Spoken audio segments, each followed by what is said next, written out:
I never thought my quiet retirement would end with a suburban tyrant screaming as her shiny SUV got tossed around by my Bison like it was made of tinfoil. That image, her car lurching on its side, her shrieks cutting through the air, still burns in my memory. And it all started because the president of the Fairview Trails HOA decided my land. My animals and my way of life didn't fit her idea of community standards. I had done 20-plus years in the military. At 52, I wanted nothing but peace. I bought a patch of rugged land, every acre legally mine, just outside the HOA's borders. It wasn't part of their kingdom of manicured lawns and pastel siding, and I made damn sure the county deed was clear. My days were filled with dust, sweat, and the low thunder of bison hooves. I respected those bulls the way I once respected sergeants in combat. Don't provoke them, don't corner them, and above all, don't cross into their territory. The first time I met her, Karen Whitmore rolled up in a pastel SUV that smelled like lavender. She stepped out in heels, clipboard under one arm, sunglasses big enough to block the sun, and barked that my fencing violated the community's visual standards. I remember wiping sweat from my brow, staring at this woman who'd wandered onto private property and telling her flatly, "Ma'am, this ranch is outside the HOA's jurisdiction." She gave me a smile that could have curdled milk. "Close enough," she said. "It's an eyesore. And those animals dangerous." Then she spun on her heel like she'd just issued an order in some HOA battlefield and left. That should have been the end of it. But over the next few weeks, the letters started coming, fines for non-compliant fencing notices about livestock safety, even demands that I remove unauthorized structures. My barn, built before Fairview Trails ever existed, had suddenly become contraband. I took the stack to my lawyer Ellis, a pit bull in glasses who grinned at paperwork like it was steak. He flipped through and said, "They don't have a leg to stand on. But if they keep pushing, we'll issue a cease and desist." I thought that would be enough. It wasn't. Drones hovered over my pastures. Trash appeared by my fence line. A water pipe was tampered with. Nothing I could prove, but the stink of intimidation was all over it. Then Mara, a kind neighbor from the edge of Fairview Trails, showed up with honeycomb and a nervous look.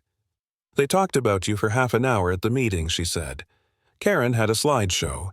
Called your bison a liability, said your ranch was dragging property values down.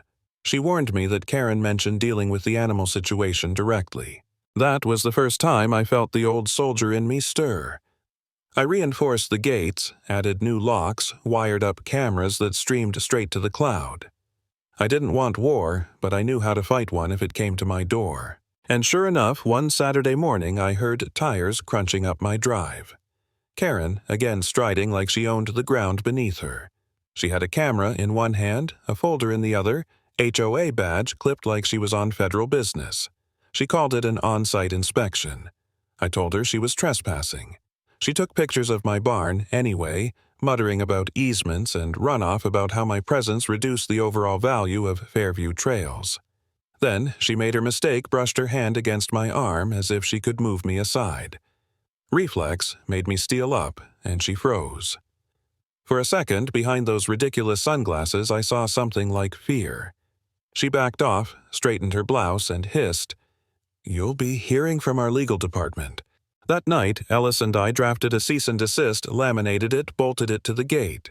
It quoted County Code's land surveys and had his number in bold red ink. Karen saw it, but it didn't slow her down. A week later, someone slapped a sticker on my mailbox, HOA Trash Zone. Cute. But I knew this wasn't over. Then came the day I'll never forget. I was fixing a busted water line when I heard tires grinding much too close. I ran around the barn, and there she was. Karen's SUV had plowed right through the gate 30 yards into my pasture. Somehow she'd gotten the old code to work. The bison were already watching her. 3 bulls squared their shoulders, nostrils flaring. And what did Karen do? She honked. The horn cracked across the field like a gunshot. Boone, my scar-faced bull, stepped forward with a low bellow that shook my bones. Back up, I screamed. But Karen rolled down the window and shouted, "Get your animals under control." That was the last straw.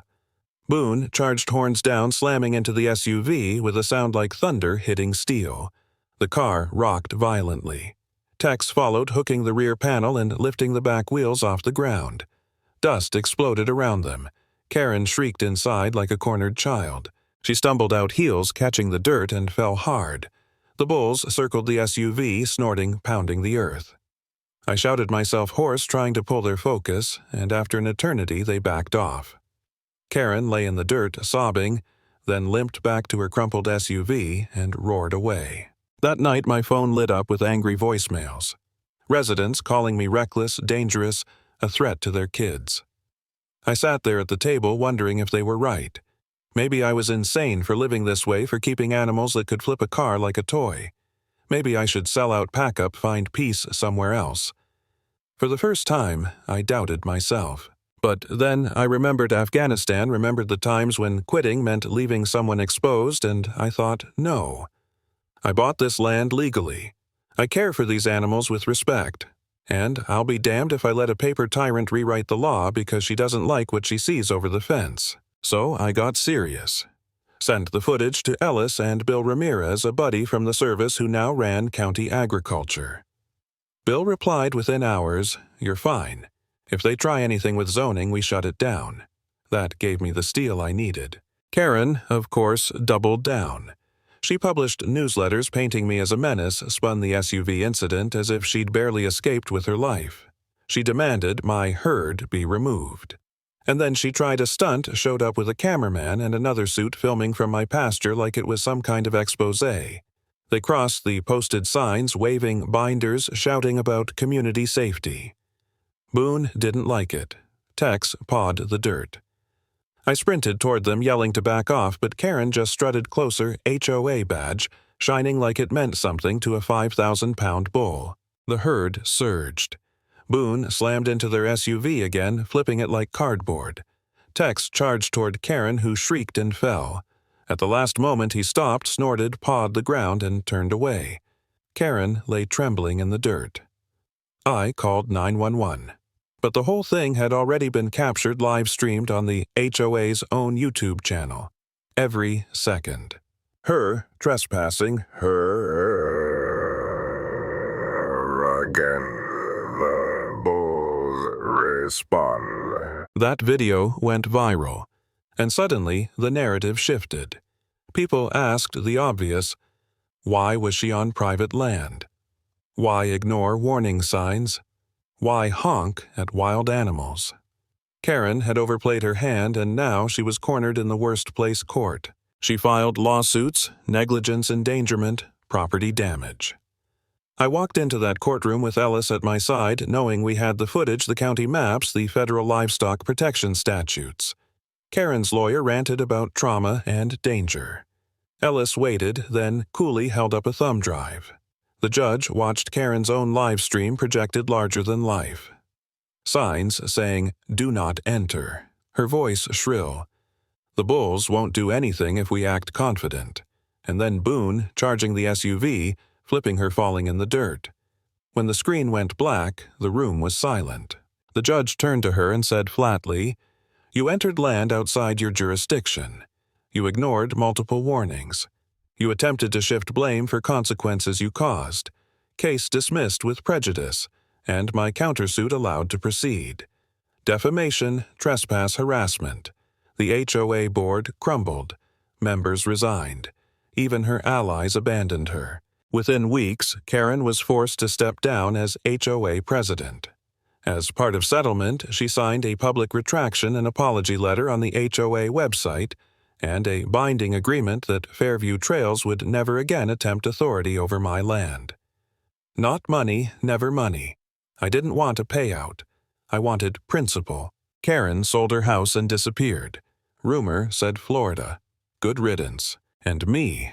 I walked my fence line that night under the stars, Boone breathing heavy at my side, and I felt the strangest thing, not triumph, not revenge, just stillness.